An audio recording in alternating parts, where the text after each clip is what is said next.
Bismillahirrahmanirrahim. Allahumma sholli ala sayyidina Muhammadin wa ala alihi wa sahbihi ajma'in, amma ba'du.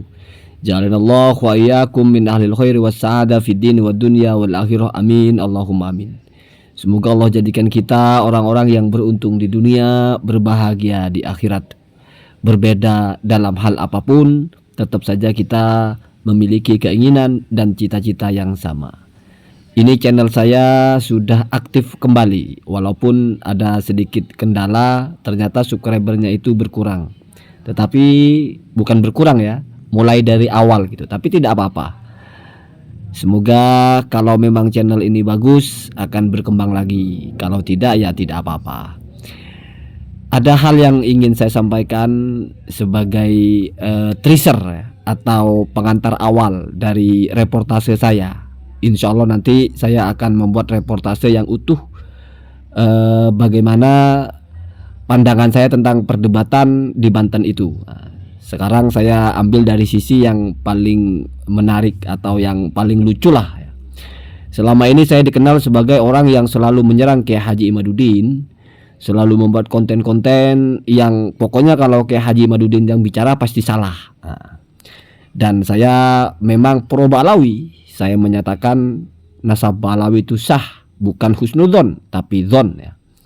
Tetapi di satu sisi saya ternyata datang ke rumahnya Kiai Haji Imaduddin ya, bersama Kiai Hanan, dan ya disambut dengan begitu baik dan kita ya akrab. Bahkan kalau Anda lihat foto saya itu sangat dempet itu ya.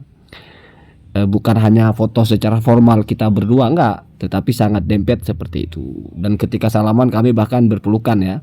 Ya biasa menunjukkan kehangatan gitu.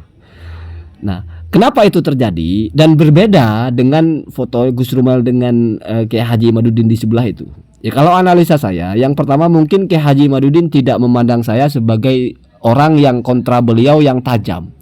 Artinya mungkin narasi-narasi saya dianggap bukan serangan yang tajam yang meruntuhkan tesis Kiai Haji Imaduddin, sehingga tidak dianggap sebagai lawan. Atau mungkin Kiai Haji Imaduddin memang bersikap bijaksana kepada siapapun, termasuk kepada lawannya, termasuk kepada kawannya. Sementara kalau kepada Gus Rumail ya mungkin karena serangan Gus Rumail lebih tajam, maka sehingga dianggapnya ini adalah rival ya. Ini kemungkinan saja. Tetapi tetap hangat ya, hanya saja tidak sedekat ketika foto dengan saya. Yang kedua, ini yang sedikit lucu ya. Mungkin karena saya fotonya itu di lantai, tidak ada kedudukan gitu ya. Sehingga orang kalau tidak punya kedudukan itu, kalau sama-sama di tempat yang setara, tidak punya kedudukan itu memang lebih cenderung bersatu. Tidak ada gontok-gontokan, tidak ada jarak. Karena apa-apa itu biasanya memicu konflik kalau sudah bicara tentang kedudukan atau masing-masing itu menunjukkan kedudukannya. Sementara foto Gus Rumail dengan Kiai Haji Imaduddin itu kan pakai kedudukan itu, kursi ya. Jadi tidak mungkin bisa dekat karena tersekat oleh kedudukan masing-masing ya. Jadi kira-kira begitu ya. Wallahu alam, kedudukan itu kamu artikan kursi atau apa. Nah, tetapi ala kulli hal ini adalah langkah, ini adalah sikap orang yang ingin semuanya itu baik-baik saja. Kita berbeda dalam masalah apapun, tetapi tetap menjalin ukhuwah. Dan mungkin banyak yang bertanya, kenapa saya tidak berdebat ketika bertemu Kiai Haji Imaduddin? Oh, ya enggak, saya tahu diri. Yang pertama, Kiai Haji Imaduddin itu sangat memilih momentum untuk mau berdebat ya. Bahkan sekarang sudah memfokuskan kalau bukan perwakilan dari RA, siapapun dia tidak mau berdebat, sehingga sudah dibuatkan acara sebesar itu. Tapi Kiai Haji Imaduddin juga tetap memutuskan untuk tidak datang dan tidak melayani. Ya, tetapi sudah bagus mengirimkan utusan atau wakil. Sementara saya sudah jelas bukan perwakilan Robito Alawiyah. Habib Hanif saja bukan perwakilannya, yang sudah nyata-nyata Habib, apalagi saya, kan begitu. Kemudian yang kedua juga mungkin karena ya seperti yang pernah saya bilang, saya tidak layak berdebat dengan Kiai Haji Imaduddin karena keilmuan saya di bawah beliau sangat jauh. Begitu juga mungkin Kiai Haji Imaduddin itu tidak layak juga merasa harus berdebat dengan saya. Bahkan sebelum saya pulang saya sampaikan satu celetukan, Kiai Haji Imaduddin kalau saya ajak debat pasti tidak mau kan, karena saya bukan dari RA. Ya, beliau tertawa saja, itu guyonan saja ya. Ala kulli hal ya, kalau foto-foto saya dengan Habib Hanif saya memang tidak berfoto karena tidak perlu ya, tidak perlu foto karena saya sudah tidak mengkritik nasab Ba'alawi, tidak menyerang mereka. Artinya saya punya hubungan yang sangat baik dengan para Habib ya. Karena saya tidak mengkritik nasab mereka, tidak membatalkan nasab mereka, dan bukan orang yang ada di kubu Kiai Haji Imaduddin dalam rangka pemahamannya atau sudut pandangnya tentang nasabnya Ba'alawi. Jadi begitu ya.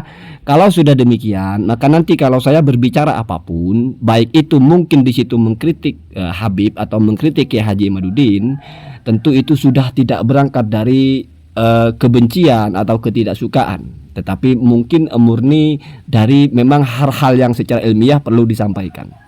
Selama ini saya perhatikan di YouTube itu berkembang sekali.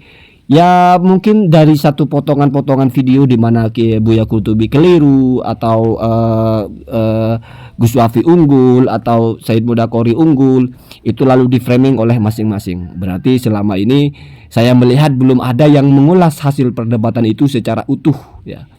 Saya melihat hanya ada ulasan-ulasan yang bertolak kepada satu titik-titik yang kadang bukan bagian yang paling signifikan di situ ya. Ya mungkin karena mereka menyaksikan YouTube-nya itu hanya live ya, sehingga terpotong-potong atau apa, sementara saya merasa lebih bisa nanti untuk mengulas secara utuh karena saya hadir langsung di situ ya. Saya menyaksikan langsung dan saya tahu orang-orangnya dan saya tahu dinamikanya. Dan mungkin kalau saya mau mengulas ini, saya akan podcast dengan ketua panitia ya, Tubagus Imam Bukhari ya, yang menjadi moderator juga di dalam perdebatan itu, sehingga mungkin ulasannya akan terkonfirmasi oleh orang yang lebih dekat lagi bahkan terlibat di dalam perdebatan itu. Tetapi tidak perlu saya berpodcast dengan orang yang terlibat sebagai debaternya, entah dari pihak Gus Wafi atau dari pihak Said Mudakori, karena itu sangat cenderung kepada objektif atau subjektif. Mereka akan berbicara dari sudut mereka masing-masing. Tapi kalau saya sebagai penonton berpodcast dengan orang yang kebetulan berperan sebagai moderator, di mana moderat itu artinya di tengah, yaitu hanya mengawal, maka itu akan lebih syamil ya, atau lebih komprehensif, dan juga di satu sisi akan lebih terjamin objektivitasnya ya, karena kita tidak berangkat dari pihak manapun ya. Saya sebagai penonton dan moderatornya sebagai orang yang menengahi atau berusaha agar perdebatan itu berjalan dengan baik dan seadil-adilnya ya. Tetapi nantikan saja, ini sebagai tracer saya, sebagai pembuktian bahwa channel saya bukan ditutup, tetapi hanya dinonaktifkan sementara. Kemudian kenapa tidak jadi dihapus konten-kontennya? Ya karena seperti yang saya bilang, saya akan hapus kalau ada perdebatan antara Habib Hanif dengan Kiai Haji Imaduddin. Tetapi ternyata tidak terjadi perdebatan itu. Kiai Haji Imaduddin memilih untuk mengirimkan wakil dengan alasan karena memang punya acara juga ya di Buntet ya. Jadi ketika saya foto itu beliau kelihatan sedang letih karena memang baru datang ya. Baru datang dari Cirebon, saya juga baru datang ke rumahnya bersama Kiai Hanan. Hadanallahu wa iyyakum ajmain, semoga ada manfaatnya.